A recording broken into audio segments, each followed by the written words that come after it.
Desde Mercedes, Buenos Aires, Argentina, transmite en el 93.9 Radio Fénix, una radio para toda la gente. Estamos en comunicación con la licenciada en Psicología Beatriz Janín, psicóloga de la UBA, fundadora y expresidenta del Fórum Infancias, directora de las carreras de especialización en Psicología Clínica con niños y adolescentes de UCES, profesora de posgrado en diferentes universidades del país y del exterior. Tiene publicaciones en diferentes países como Francia, Italia, Brasil, España y varios libros publicados sobre psicopatología infanto-juvenil y abordaje psicoanalítico de niños y adolescentes.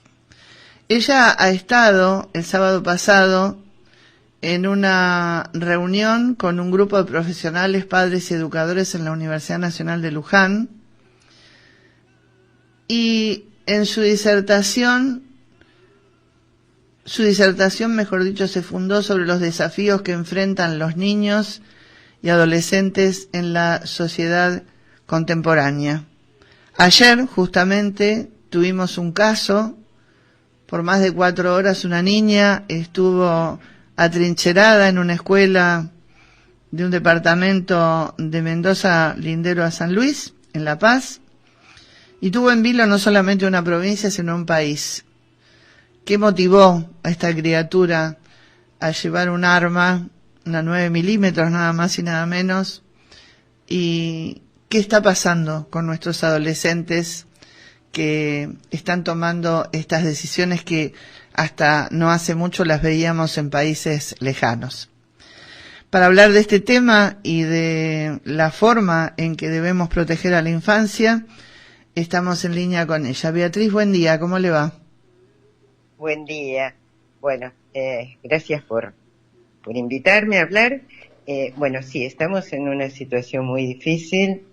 Yo también, digamos, quedé conmovida por la noticia de ayer.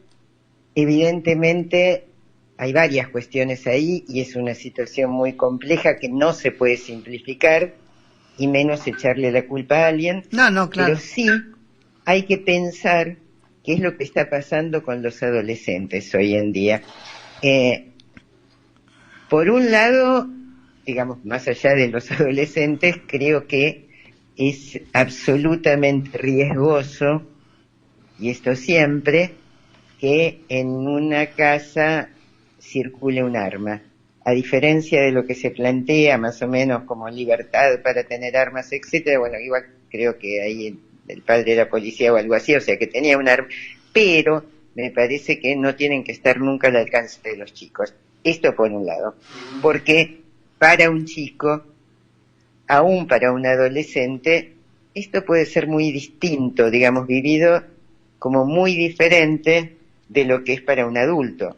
Digamos, pueden, el riesgo en los adolescentes se vive de otra manera. Por otra parte, creo que hay algo mucho más general que esto, que es que los adolescentes se sienten de algún modo sin proyectos. Es decir, sienten que el mundo, y en este país en particular, no les estamos ofreciendo posibilidades de futuro, posibilidades de cambio, y que no, digamos, como que quedan muy restringidos, de ahí que haya muchas actuaciones adolescentes, tales como el alcohol, la droga, todas estas cosas, que no las hacen chicos que tengan una patología grave, sino que es algo bastante generalizado, pero casi como si diciendo, bueno, si no hay futuro, entonces busco todo el placer hoy. Por otra parte, con una idea terrible desde el Estado, en el cual lo que se plantea más o menos es que cada uno se las tiene que arreglar solo.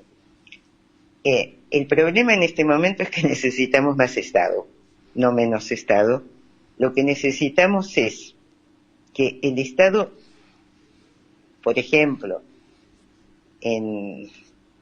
digamos, en todos los lugares, y en todas las provincias y también en Capital, en todos lados, esté mucho más presente.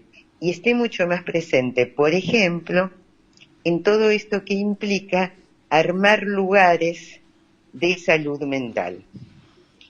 Algo de esto, de lugares infanto-juveniles, se está armando en provincia de Buenos Aires, pero bueno, tiene que armarse en todo el país, porque si esta chica, se me ocurre, insisto, sin simplificar, hubiese podido ser escuchada, y a veces uno dice, bueno, la familia, la escuela, y es cierto, pero también es cierto que la familia y la escuela están con 8 millones de cosas. Si hay un recurso extra, como son los centros de atención, como son los lugares en donde se puede escuchar a alguien, y se puede escuchar a un adolescente entendiendo qué pasa con un adolescente. Es decir, esto de que, digamos, ya sea que haya espacios en las escuelas para escucharlos. ¿Cómo funcionan lógicamente un adolescente? Pensemos que en la adolescencia es fundamental que el entorno y que el mundo les den un lugar y los miren. Esta chiquita logró que todo un país la mirase. Muchas veces hay chicos que hacen actos, es más, tanto que se habla de la delincuencia juvenil, etcétera, muchas veces chicos que delinquen para ser mirados, para existir en el mundo, chicos que se suicidan pensando que de esa manera van a ser mirados. Entonces, que se les dé un lugar, para eso insisto, hay que tener una política hacia los adolescentes, hay que poder pensarlos, hay que poder entender que por ahí para un nene chiquito, que la mamá le diga, ay, qué bien, y que la mamá y el papá lo miren, lo cuiden, todo esto es suficiente. En un adolescente la familia no es suficiente. Para un adolescente es diferente la situación. Para un adolescente, digamos, necesita que el grupo de pares, que el entorno, que la escuela, pero no solo la escuela, necesita sentir que puede tener un lugar en el mundo. Y ahora, evidentemente Beatriz, esta chiquita no lo sentía. Beatriz, Sí. perdón, quería consultarle, según su criterio y su experiencia, que es mucha, ¿dónde estamos fallando los adultos o esta sociedad que estamos construyendo los adultos para que los chicos tengan que recurrir a cuestiones tan extremas? Y la otra pregunta, ¿de qué manera inciden las pantallas, los celulares, las conexiones que los chicos hacen de pronto con algunas plataformas o con algunas cuestiones que a veces son sustitutas de lo que debería ser la relación familiar? Sí, con lo de la tecnología estamos en un problema serio, porque evidentemente, digamos, muchas veces los adolescentes y hasta los chicos, más chicos, quedan atrapados por la tecnología. Yo creo que esto empieza tempranamente cuando se le ofrece un celular a un nene chiquito, que honestamente creo que ya está súper demostrado que eso es un disparate. Es decir, los chicos muy chiquitos no piden los celulares si uno no se los ofrece.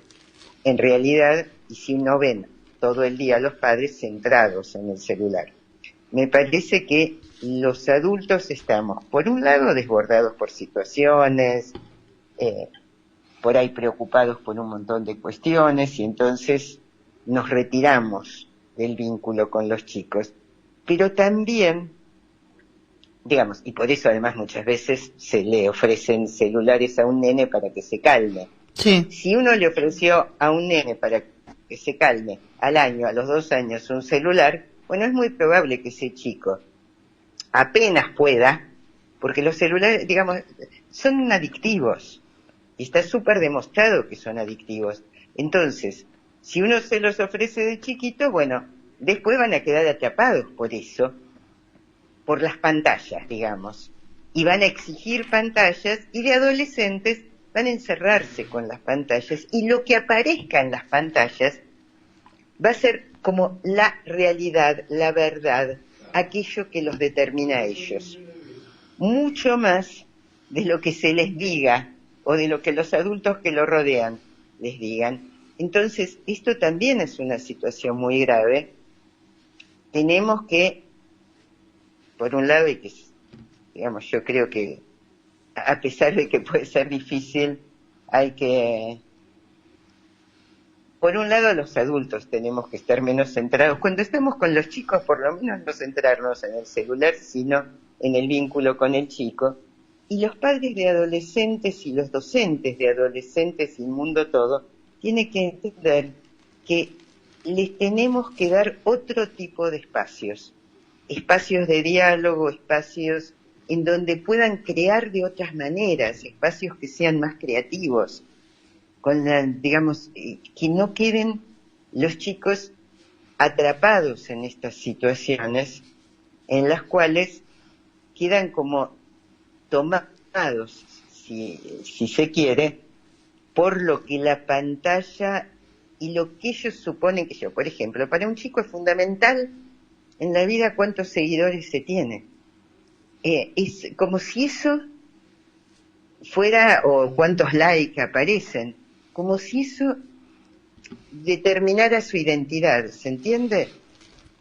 Esto es cierto que es complicado, que tenemos que pensar cómo cambiar todas esas cosas, que no van a ser fáciles, pero que hay que cambiarlas.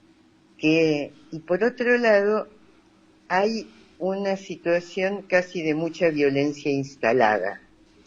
Y de mucha violencia instalada, por un lado, a nivel mundial, digamos que, bueno, esto de guerras y otras cuestiones, pero además, no solo eso, sino que hay mucha violencia, digamos, ligada a esto, en nuestro país hay mucha violencia.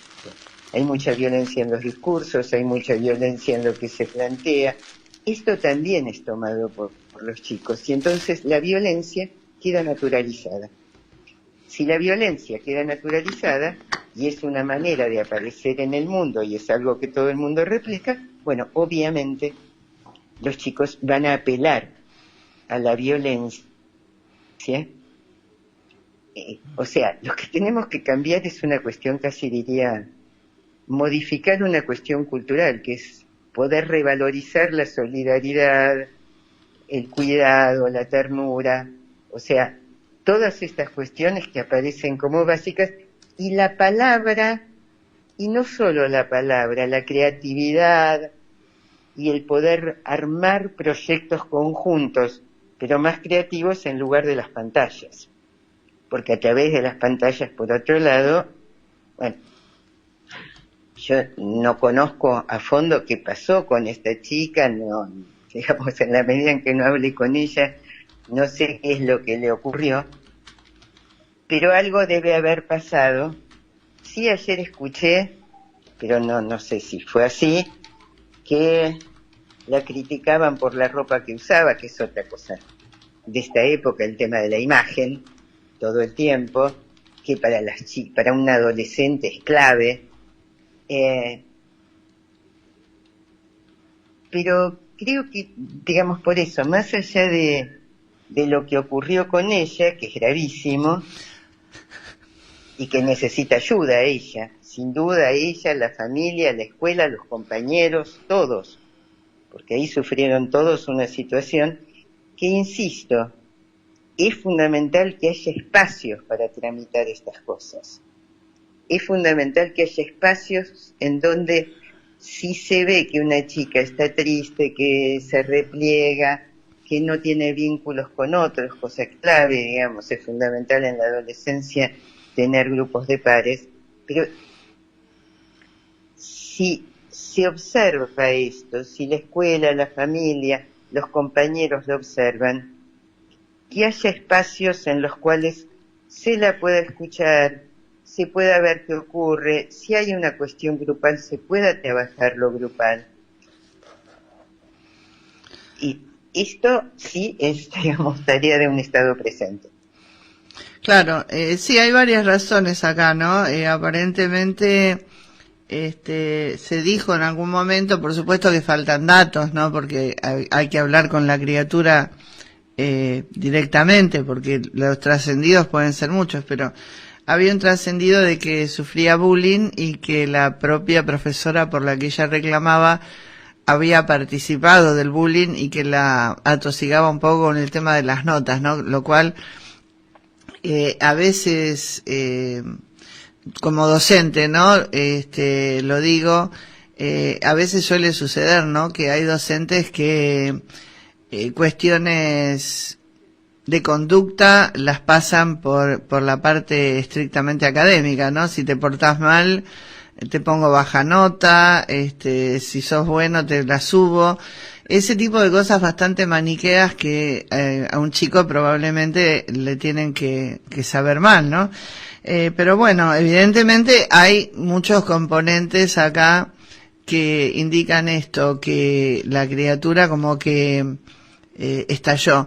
Ahora, este tipo de casos, porque ya han habido un par acá, ¿no? En nuestro país, 3 que por suerte se abortaron, porque uno que un compañerito vio que otro tenía un arma en la mochila, otro que estaba asociado para hacer una masacre en la escuela, pero que uno se asustó, le dio miedo y destapó el tema. Digo, estos hechos pueden darse en espejo, puede seguir avanzando esto que nosotros lo veíamos mucho en Estados Unidos y demás, pero estamos últimamente teniendo bastantes cuestiones acá en la Argentina.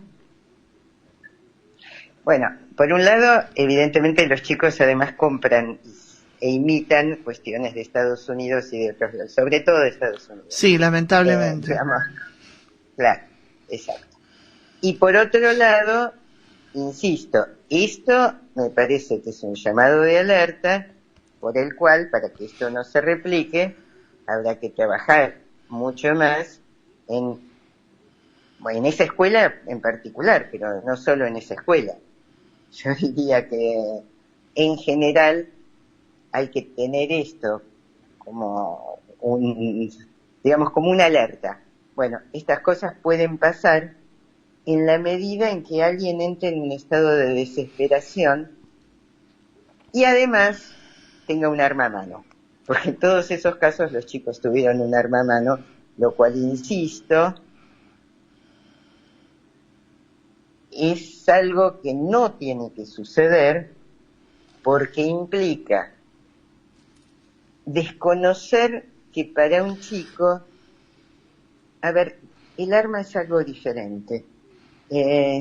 Pueden, digamos, no todo el mundo está en condiciones de usar un arma. Y en segundo lugar, es algo muy riesgoso, digamos. Pero además, en segundo lugar, esta chica, por suerte se pudo salvar la situación, etcétera. ¿Podría haber matado a alguien o se podría haber matado ella? Sí, eso era lo que se temía en el último momento cuando quedó sola en el aula, ¿no? Claro, entonces, por suerte, digamos, o no por suerte, digamos, porque algo se pudo saldar ahí y además si ella estuvo suficientemente lúcida, nada de eso pasó. Pero un chico con un arma, y sí, puede matarse o puede matar sin... es un chico. Entonces, la muerte no es lo mismo para los chicos cuando hay chicos que se suicidan y suponen que entonces van a ser famosos. Cuando, no sé si, veo que hay veces que son suicidios como eso, en espejo, digamos, se suicida uno y después varios se suicidan de la misma manera. Sí, sí.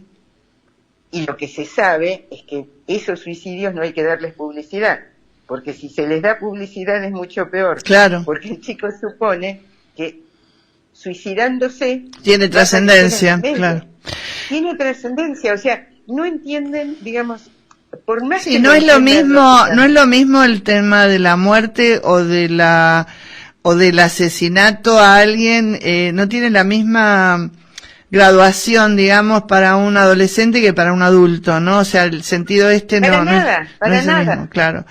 Ahora, No Beatriz, es lo mismo, por eso además, perdón, lo de bajar la edad de imputabilidad o de punibilidad es un disparate, sí, porque es desconocer el funcionamiento psíquico de los adolescentes, claro, que no van a parar por más, digamos, es más, si hay riesgo mejor, digamos, es la idea de, bueno, yo sí soy, como soy un héroe, claro. y por eso, digamos, es grave. Ahora, por mi experiencia, ¿no? Aparte yo he vivido en Mendoza, 13 años, así que sé de lo que hablo. Hay muchos establecimientos educativos, privados, del Estado, primarios, secundarios, que tienen gabinete psicopedagógico, pero la experiencia indica que esos gabinetes, y perdón que voy a ser un poco cruda, no sirven para nada porque no están debidamente organizados o porque el tratamiento que se hace de determinados casos es muy superficial. ¿Usted cree que debería haber una reforma fuerte como para dar una capacitación adecuada a las personas que van a estar en ese tipo de funciones dentro de las escuelas? Porque yo lo que pude observar mientras vivía en Mendoza es que se tomaba muy a la ligera, ¿no? Que era como algo, bueno, como algo sui generis, pero que no iba al hueso, no iba al meollo de la cuestión. Y me parece, porque incluso ayer decían que en esa escuela había contención, había gabinete y demás. Bueno, de poco sirvió por lo que se ve. Pero digo, ¿cómo debería ser el tema? ¿Los docentes también tendrían que estar en cierta forma capacitados para tener la visión de detectar algún caso así específico? ¿Los gabinetes tendrían que ser organizados de otra manera? ¿Cómo lo ve usted esto? Yo creo que los docentes, los gabinetes, todo esto, sí tienen que estar preparados, además para los niños y los adolescentes de hoy, que no son iguales a los de otras épocas. Exacto. Pero además, insisto, creo que les tenemos que dar modelos diferentes. Porque si el modelo es, digamos, creo que socialmente les tenemos que dar modelos diferentes. O sea, que el tema son las escuelas, pero no es solo las escuelas. Porque si no, suponemos que la escuela es siempre la responsable de todo y que ahí se tiene que resolver todo. No se va a resolver todo en la escuela, ni van a resolver todo las familias. Nosotros vamos, los chicos, los adolescentes, se van, digamos, armando psíquicamente, no solo a partir de la familia, no solo a partir de la escuela, sino justamente redes mediantes y tecnología mediante. En este momento, todo lo que aparece en las redes es fundamental, es absolutamente fundamental. Y si los adultos que aparecen en los medios, los modelos que dan son de mucha agresión, de mucha violencia, de mucha crueldad, se acaba de vetar, yo estoy indignada, se acaban de vetar la ley de financiamiento universitario y la de pediatría. Claro. Digamos, eso implica, no importa nada y no importa la vida de los otros. Entonces, si el mensaje que les estamos dando es ese, hay pacientes que me dicen, pero ¿y qué voy a hacer de mi si como digamos la idea de estudiar al final cuánto sirve y estar, entonces quedan muy aislados los chicos, muy aislados y sin proyectos colectivos. Esto es grave. Hay que cambiar todo eso. Claro. Bueno, no es lo mismo no que solo cuando dar más formación, ninguna duda, y armar más espacios. es lo mismo que cuando usted Además, hablaba de la violencia. Si la violencia la tenemos encarnada en la principal figura que maneja el país, de allí para abajo podemos esperar cualquier cosa, ¿no? Porque hoy venimos ya justamente hablando, hemos estado hablando con el rector de la Universidad de Luján por este tema del financiamiento, ni hablar de lo del Garrahan, ni hablar de lo de la discapacidad, que seguramente también será vetado, ¿no? Digo, vivimos un momento en la Argentina, bisagra, donde parece que todo lo que estaba construido hay que romperlo. Y creo que el chico no está ajeno a esto, ¿no? No, no, para nada. Y entre los chicos, un poco uno puede decir, bueno, si avanza la crueldad entre los adultos, la crueldad va a avanzar entre los chicos. Entonces no es raro esto del bullying, que seguro hay que trabajarlo, de, digamos, de que no se tenga, por eso digo, lo que hay que hacer es transmitir permanentemente, y esto en las escuelas, en los gabinetes, con los docentes, ayudarlos a transmitir una política de cuidado del otro, y de solidaridad y de entramado, digamos, pero bueno, no es sencillo todo esto. ¿Qué incidencia tiene para usted la pospandemia en estas conductas? Bueno, mucha porque es cierto que la pandemia nos dejó con una sensación, y sobre todo para los adolescentes fue terrible la pandemia, digamos. La pandemia fue algo terrible porque quedaron, y no podía ser de otra manera, encerrados con sus familias, que es lo peor que uno quiere hacer en la adolescencia, digamos, que quiere salir al mundo. Pero además dio una sensación de no, esto que yo decía, que no se revirtió después, de no futuro, de en cualquier momento nos podemos morir todos y cosas por el estilo. Entonces, bueno, esto me parece que es una cuestión a pensar, que seguro, bueno, de hecho, en la pospandemia en el mundo aumentaron los suicidios adolescentes, cosa que ya es una preocupación, y eso también en nuestro país totalmente, digamos, pero esto sí es general, y creo que hay dos grupos etarios que sufrieron muchísimo la pandemia, que en general era lo que no se esperaba. Uno fueron los adolescentes, los otros los chicos más chiquititos, los bebés, que también la sufrieron muchísimo, y a partir de ahí han aparecido situaciones que aparecen como si fueran más o menos una epidemia, como el trastorno de espectro autista, cosas así, que en muchos casos, no en todos, pero en muchos, tienen que ver con, en realidad son retrasos en la adquisición del lenguaje que tienen con toda la época de la pandemia. Entonces, porque lo que se demostró es que solos no se puede criar un chico, que el proverbio africano es cierto, digamos. Por eso yo insisto en lo colectivo, porque creo que la pandemia nos dejó en claro que los chicos encerrados con las familias, por mejores que sean las familias, no la pasan bien, que necesitan un mundo, y que no sea el mundo de las pantallas, que sea un mundo de afectos, de cuerpos, como me decían los pacientes en pandemia, necesito los abrazos. Esto los adolescentes decían, yo puedo chatear con mis amigos, pero necesito los abrazos. Claro, y seguro. Se quedaron sin cuerpo. Bueno, Beatriz, la verdad que el panorama no es muy halagüeño. Bueno, yo creo pero que vamos a tener que cambiarlo. Y sí, yo creo que, para los papás en este momento también hay una gran responsabilidad, porque es todo un desafío, ¿no? Y es un desafío doble, porque la desgraciada situación económica que se vive hoy, prácticamente, salvo en algunos puntuales círculos muy elitistas, es muy grave.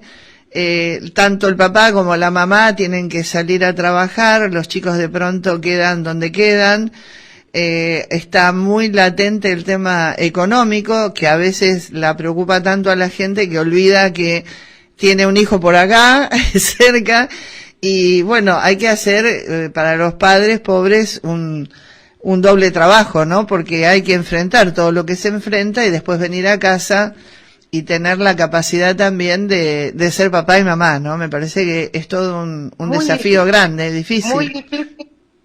Y los docentes están también en algunas de estas situaciones, porque yo converso con profesores de colegio secundario que corren de una escuela a la otra, exactamente, están ganando muy poco, entonces tampoco hay demasiada posibilidad de escucha. Por eso digo que no se puede culpabilizar ni a la familia ni a la escuela. Creo que hay una situación mucho más general que hace que los chicos se terminen quedando solos y viviendo situaciones que son violentas, porque que alguien no sepa si llega a fin de mes o si puede pagar el alquiler, es una situación violenta y va a estar mal en la casa.